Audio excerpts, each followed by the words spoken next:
Hey guys, this is Soto Welding. Now we're starting a new project. We're gonna take this heavy duty dump. It looks like a 12-foot dump. Very nice heavy duty.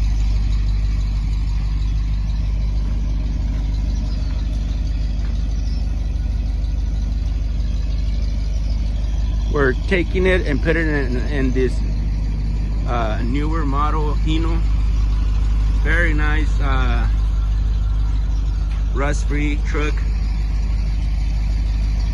We're gonna have to move the axle forward for this job, but nothing major. We're gonna have to do some modifications here for the pistons to sit on. This is a really nice clean truck.